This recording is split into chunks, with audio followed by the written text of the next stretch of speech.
Les femmes amazones du bloc républicain affûtent leurs armes pour affronter la bataille législative du 8 janvier prochain.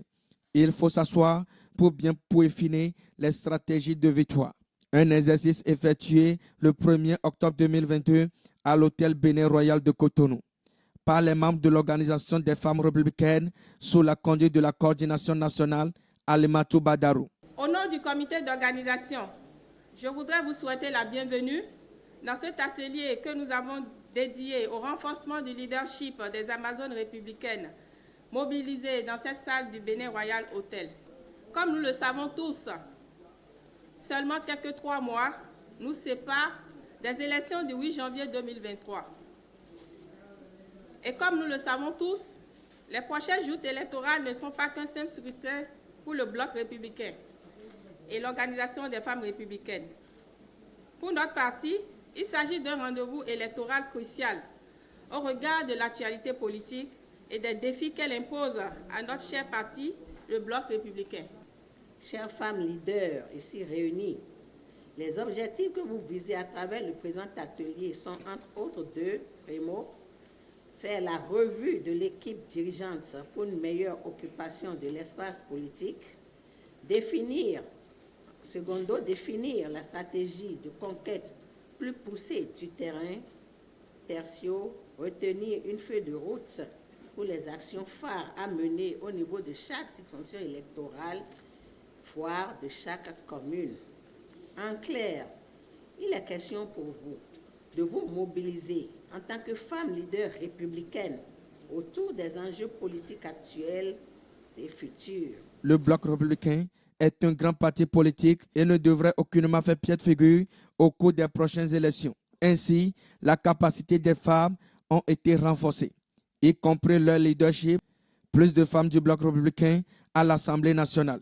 Un vœu cher qui galvanise le moral de ces femmes leaders, résolument engagées aux côtés de leur secrétaire national, le ministre d'État Abdoulaye Biotani.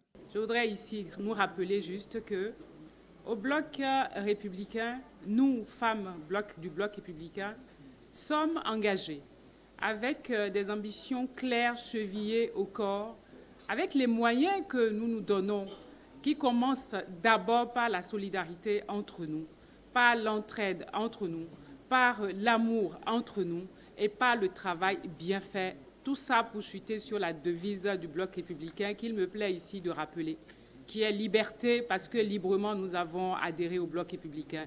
Librement nous nous engageons au service de l'OFR, qui est le travail parce que nous savons qu'il faut travailler pour pouvoir atteindre nos objectifs. Nous savons que le terrain nous impose de travailler. Travailler est rien d'autre que le travail pour pouvoir réaliser nos objectifs et la prospérité. Dans le littoral, c'est vrai, je suis la seule femme parlementaire du littoral. Travaillons ensemble pour qu'au soir du 8 janvier, que nous ayons plus de femmes. Je voudrais avoir des sœurs. Pour nous, à l'OFR, en janvier 2023, on gagne. Oui, on gagne. C'est dans cet état d'esprit que nous sommes. Cet état d'esprit nous commande de renforcer notre leadership, d'où le présent atelier. Il n'y a pas de victoire électorale sans un leadership de victoire. Et un leadership de victoire est d'abord un leadership complet, dans lequel il n'y a pas de place pour le hasard. Gagner la bataille législative du 8 janvier 2023, c'est tout le sens de cet atelier. Un important atelier qui a permis aux femmes républicaines de prendre des engagements faibles pour travailler à l'enracinement total de leur parti. Rappelons que certaines femmes qui ont nouvellement fait leur adhésion ont reçu l'écharpe symbole des attributs du parti.